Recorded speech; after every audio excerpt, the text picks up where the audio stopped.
breaking updates now, viewers. Nepal has now put a hold on the constitution amendment for a new map that had upset India. In fact, the constitutional amendment pushed hard by Prime Minister KP Sharma Oli to alter Nepal's map has been put on hold. In fact, people familiar with the development have stated this. In fact, this is a big diplomatic win for India at this point. This is a new political map placed Indian territories of Kalapani and other places in Nepal that was seen an effort by Prime Minister Oli to consolidate himself in the Nepal Communist Party government as well. We'll be joined by our executive editor Abhishek Kapoor with more details on this. So Abhishek, this is a big diplomatic win for India. Nepal has now put a hold to the constitution amendment for new map that had upset India. Well, Richa, this is, as we have been maintaining, was a product of internal politics of Nepal. So what has happened is that KP Sharma Oli, because of his turf war going on with Pushpa Kumar Dahal Prachanda, because they are co-chairman of the Communist Party of Nepal, which is ruling, wanted to assert his extreme nationalism, and that is why brought this map in the cabinet, got it approved and rushed to the parliament. It's there where the main opposition party, the Nepal Congress or the Nepali Congress, has said that no, they are not going to clear it. This map has to go to the Central Working Committee, and then if the Central Working Committee approves, then it can be approved in Parliament. So essentially what it means is that this new map, which was essentially a product of the whims and fancies of the Prime Minister of Nepal, KP Sharma Oli, also which was the product of his turf war with Pushpa Kumar Dahal Prachanda, has been put on hold. I mean, this really vindicates India's position that this has nothing to do with Lipulekh being India's territory or not being India's territory. It is proven, it's a matter of record, it's a matter of facts on the ground that the road has been built entirely on Indian territory, and that whatever was done or the developments in Nepal were essentially a product of internal dynamics within the Nepali politics, specifically in the Nepali Communist Party. And with this holding of this map, because the Nepali Congress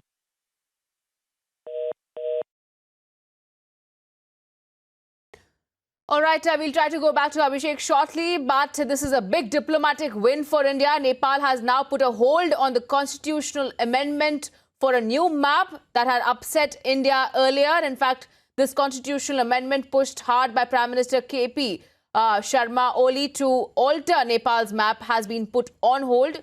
And in fact, this was the new political map placed Indian territories of Kalapani and other several places in Nepal that was seen in an effort by the Prime Minister to consolidate himself as a forefront runner in its political diaspora as well. Let's go across to Abhishek again. Abhishek, as you were rightly stating, this could have been seen as a political move done by Nepal's Prime Minister. You can also give us more background of what exactly had happened that led and now backtracking from his decision now. Well, Richa, as I was explaining earlier, the development was essentially a product of internal dynamics of Nepal. The road through Lipulekh, which connects India's Pithoragarh district to Lipulekh Pass and beyond, and makes travel to Kailash Mansarovar easier, makes it the shortest route, reduces travel time to and fro by about 6 days. That 80-kilometer of road, which was remotely inaugurated by Defence Minister Rajnath Singh. KP Sharma Oli took that opportunity to claim that no, this was Nepali territory and that these are old claims going back to the Treaty of Sugauli of 1816 with the British, and hence released a new map. Now, what had happened was he got a new map, got it approved by the cabinet, obviously because his party is in power, and then put it in public domain. But then, as it happens, it had to go through parliamentary procedure. Nepal is a parliamentary democracy. That's where it got stuck, because the Nepali Congress has clearly taken a position that this is not going to be approved till the time that the Central Working Committee of the Nepali Congress goes through it, which is going to be a certain process that has to be followed, and hence this map has been put on hold. There won't be subsequent developments, obviously, because within Nepal there are differences as to whether what Oli did was brinkmanship with India to save his own post in his turf war that is going on with Pushpa Kumar Dahal Prachanda, or whether there was something more to it. So, this is an evolving situation. Things would develop from here. But essentially, this vindicates India's position that as facts stand on the ground, Lipulek and the Right. road, which was inaugurated, is an Indian territory, has been so for quite some time, and the Nepali Right. Prime Minister. In fact, Abhishek, stay with us. We'll also go across to Dr. Sriram Chaulia, who's a strategic affairs expert, joining us over the phone line. Sir, your reaction to a diplomatic win for India. Nepal has put on hold the constitutional amendment of the new controversial map that had upset India earlier. Well, it shows clearly that we have done our homework and we know that there are large segments of people in the Nepalese political elites and also the ordinary people who love India. So we have worked with them and we have ensured that this, dangerous step by KP Sharma Oli does not go forward. And it's also a setback for, the anti-India elements in Nepal and their external backers.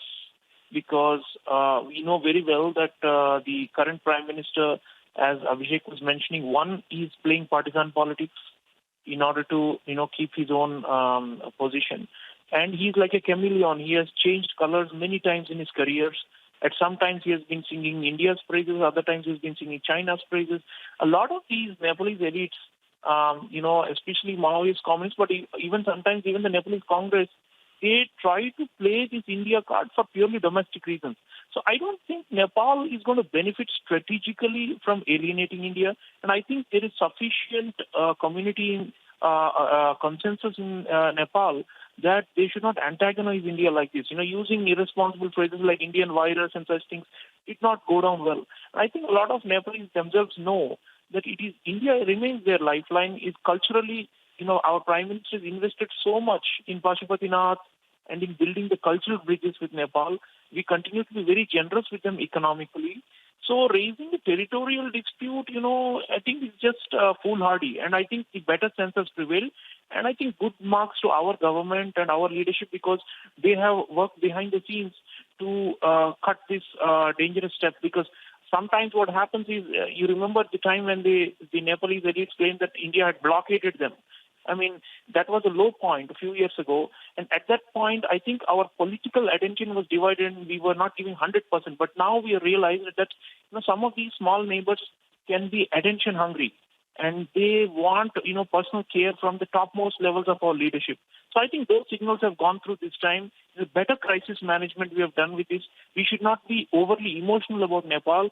We should make sure we are strategic about Nepal and make sure it remains in our fold. Right. Thank you so much, Dr. Sriram Chaulia, for joining us here on